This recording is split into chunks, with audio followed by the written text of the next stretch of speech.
Splish, Splash, Splat by Scotton.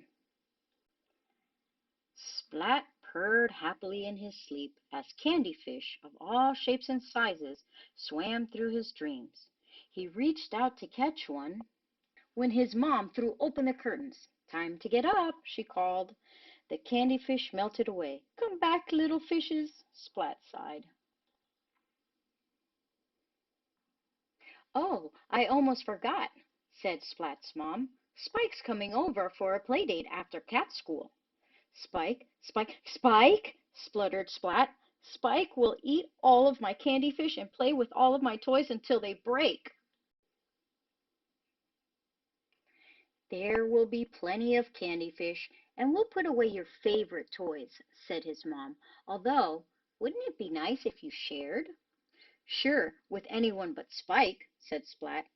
"He's a show-off. He calls me names, and he doesn't like me."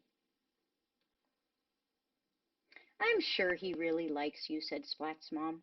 "Now get in the bathtub or you'll be late." "But water's horrible," said Splat. "It's scary and wet and makes me soggy. And don't forget to wash behind your ears," said his mom. A few seconds later, "Finish!" cried Splat. "I think you missed a bit," said Mom. "Aw," said Splat, and with a splish, he lowered himself in the water. "Water's horrible. It's scary and wet and makes me soggy." "Oh, I almost forgot. You begin swimming lessons at school today," said his mom. "This is not going to be a good day," Splat said at breakfast. Seymour shook his head.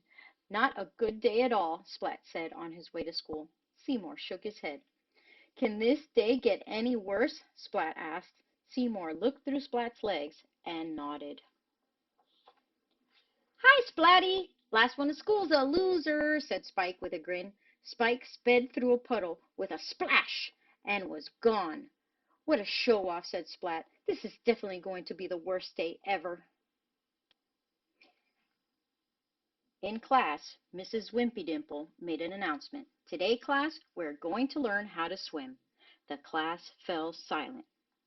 Almost. "Hooray!" cheered Plank. "How weird," said Splat. "Class, to the swimming pool," continued Mrs. Wimpydimple.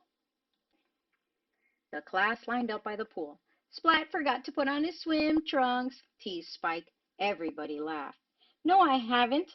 They're black and furry," Splat replied. "It's time to get in the water," said Mrs. Wimpydimple.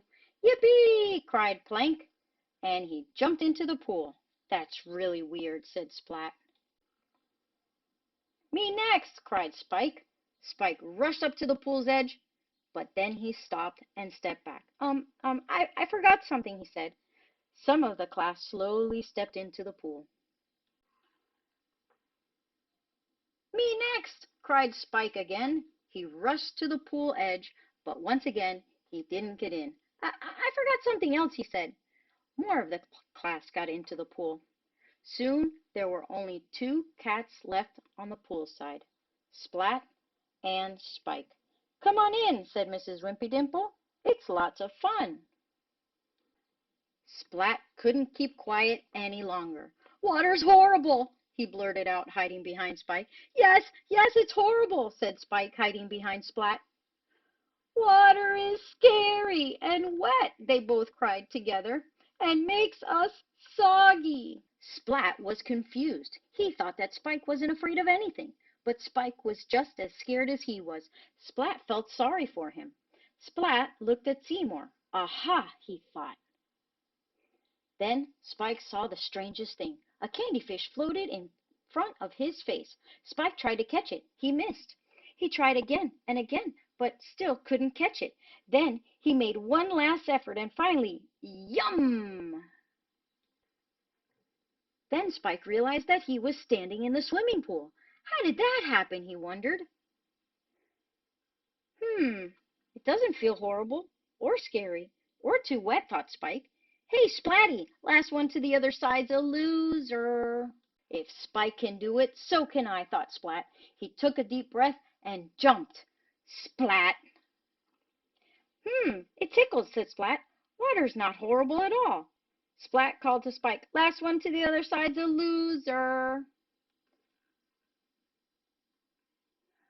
Later that day, Spike went over to Splat's house. He ate lots of candy fish and played with Splat's toys. He only broke one. He also gave Splat the perfect present. Now you draw me a picture and tell me what you enjoy about being in the swimming pool and going swimming.